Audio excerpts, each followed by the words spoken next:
ভাইয়া জাস্ট লুকটা দেখেন। তো যাই হোক, এমনিতে আমার উপর অনেক বিরক্ত হয়ে আছে, কারণ হইতেছে অনেক লেট করছে আমার জন্য। এন্ড আমিও অনেক লেট করাইছি, আর মামা তো বারবার ফোন দিয়ে পেড়া দিতেছে। এন্ড মামা নাকি বাসায় ফোন দিছিল, মানে গ্রামে ফোন দিছিল, ওইখান থেকে আবার নানা আবার ফোন দিছে। ফোন দিয়ে মারে বলতেছে কতক্ষণ লাগে যাইতে। ভাই অবস্থা খারাপ। আর আমার ফোনে চার্জ নাই, ওই যে ভাইয়ের কাছে ব্যাগ আমার, ওইখানে হইতেছে আমার ভিডিওগ্রাফি গিয়ার আছে কিছু। তো চলেন যাই এখন।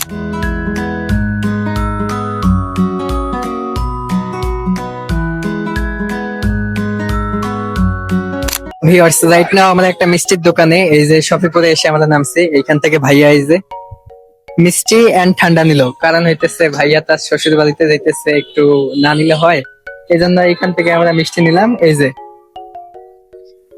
হ্যাঁ, মেশিন আছে, চলেন। চলো, এখন আমাদের দেরি করবো না, অলরেডি অনেক লেট হয়ে গেছে।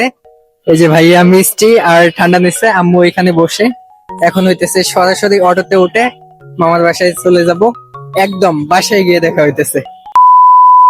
সো ভিউয়ার্স, আমরা মাত্র এই যে এইখান থেকে অটো থেকে নামলাম। আর অটো থেকে নামার পরে দেখি মামা, মামি আর আমার ছোট ভাই নাইমুল ওই যে রাস্তা দিয়ে এদিক দিয়ে আসতেছে। ওরা যতটা সম্ভব বাজারে গেছিল। আর এই যে আমার ভাইয়া আসার পরেই তার মেয়ে আলফিয়াকে কোলে নিছে। এখন হইতেছে আমরা বাসায় যাইতেছি। এই যে এটা হইতেছে বাসা।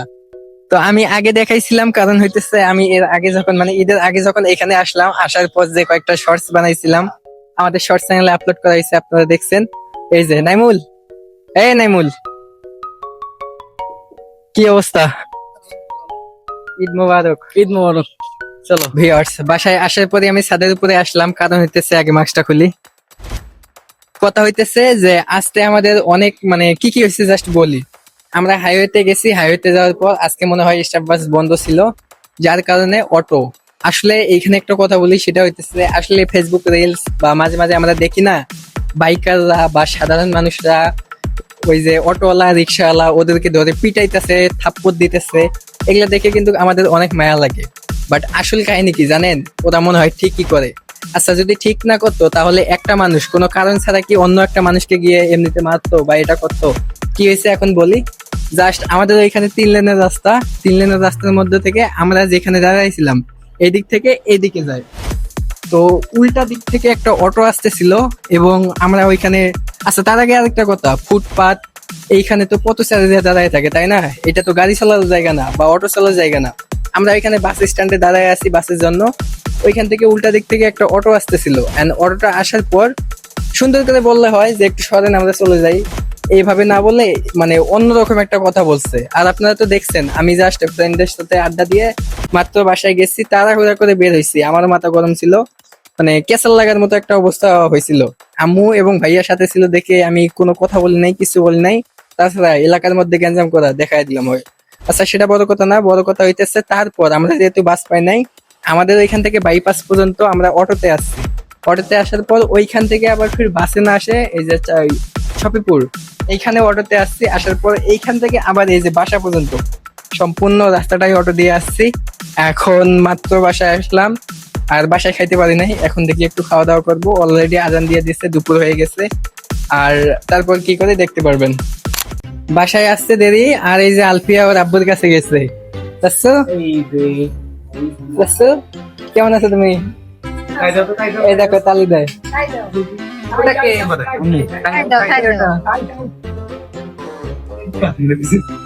দিব না ওটা। আলফিয়া,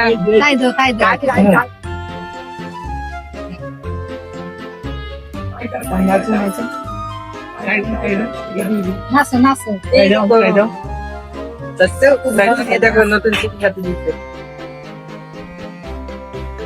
আসার সাথে সাথে বাবার কাছে গেছে। থাকো ভিউয়ার্স, আজকে ঈদের দ্বিতীয় দিন, আর এখন প্রায় 1:29 বাজে। আর এই মুহূর্তে আমরা আছি আশুলিয়া নারী ও শিশু হাসপাতাল। মূলত আমাদের পরিবারের একমাত্র সন্তান, আমার বড় ভাইয়ের মেয়ে, আমার ভাতিজি আনিশা এ আলফিয়া। ও প্রায় অনেকদিন থেকেই অসুস্থ। আমরা ছোটখাটো যে ট্রিটমেন্ট গুলো করার দরকার, ছোটখাটো যে হসপিটালে নিয়ে যাওয়ার দরকার, এগুলো সব করছি। বাট কোনোভাবে একটু সুস্থ হইতেছে না, যার কারণে প্রায় কালকে থেকে এ পর্যন্ত আমাদের পরিবারের প্রায় সবারই মন মানসিকতা অনেকটা খারাপ। কারণ হইতেছে আমাদের পরিবারে ওই একটাই সন্তান যে কিনা আমাদের সবাইকে মাতিয়ে রাখতো। বাট ওর অবস্থা অতটা খারাপ না, আবার খারাপ বললেও চলে। আর এই সমস্যা ছোটখাটো সমস্যা না, যার কারণে আমরা আজকে বাধ্য হয়ে ঈদের দ্বিতীয় দিনে আমরা এ পর্যন্ত কোনো জায়গায় যাই নাই, কোনোভাবে ঘোরাফেরা করে নাই, কোনো কিছুই করে নাই। রাইট নাও আমরা হাসপাতালে আসছি। তো আমাদের পরিবারের সবাই ভিতরে ওয়েটিং রুমে অপেক্ষা করতেছে, এন্ড ভাইয়া আর আপু সিরিয়াল পাইছে, ওরা হইতেছে ভিতরে। আর আমার ভাইয়া হইতেছে এখানে বাইরে দাঁড়িয়ে আছে, একটা মানুষ আসার কথা, মানে আমাদের একটা লোক আসার কথা। আর আমরা হইতেছে এইখানে। তো চলেন এখন ভিতরে যাওয়া যাক। ভিউয়ার্স, ভিতরে আসার পর এইখানে আমরা সিরিয়াল পাইছি, আমরা একটু সিরিয়াল নেওয়ার পর বাইরে গেছিলাম। এন্ড বাইরে থেকে এখানে এসে দেখি ভাইয়া এন্ড আপু ভিতরে গেছে, মানে ডক্টর এর রুমে গেছে। মামা, মামি এন্ড আম্মু ভিতরে বসে আছে, ওয়েটিং রুমে অপেক্ষা করতেছে। আর আমার মামা তো ভাই একটু বাইরে অপেক্ষা করতেছে। আর এই মুহূর্তে আমি আসি হাসপাতালের ভিতরে, একটা হইতেছে কিডস জোনে। যেহেতু এটা শিশু এন্ড নারী হাসপাতাল, তাই এখানে একটা কিডস জোন বানাইছে। এটা যদি আপনাদের দেখাই, এই দেখেন ব্যাস। তো এখন কিডস জোনটা আপনাদের একটু সুন্দরভাবে দেখাই।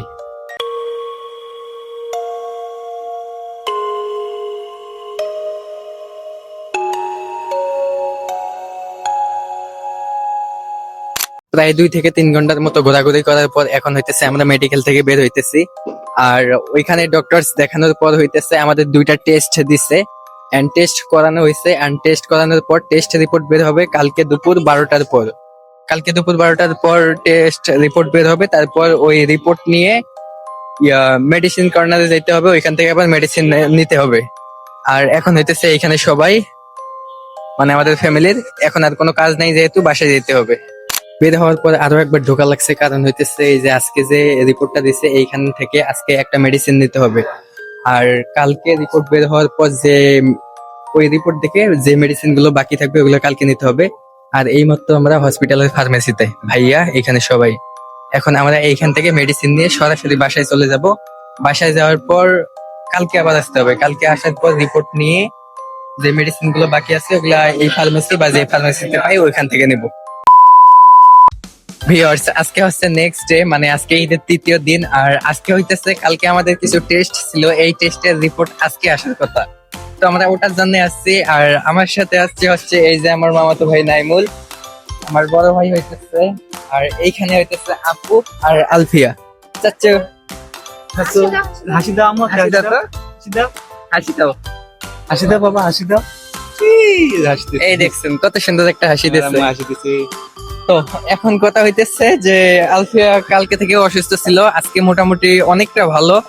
আর প্রায় পরিবারের সবাই অসুস্থ হয়ে গেছে, মামিও বাসায় গিয়ে কালকে রাতে অসুস্থ হয়ে গেছে। দেন ভাইয়া, আপু, আমিও একটু অসুস্থ। এই জন্য হইতেছে আর কি আমরা কয়েকজন আসছি। আর আমাদের বড় ভাই মানে নাজমুল ভাইয়া এন্ড ভাবি, ওরা হইতেছে নাজমুল ভাইয়া শ্বশুর বাড়িতে চলে গেছে। আমরা আসছি। আমরা এখন এখন এখান থেকে রিপোর্টটা নেওয়ার পর মেডিসিন নেওয়ার পর একটু ঘুরে চলে যাব, কারণ আলফিয়া ভালো। এই দেখেন কত সুন্দর দুষ্টামি করতেছে, মজা করতেছে, খেলতেছে। চাচ্চু, আলফিয়া, আলফিয়া,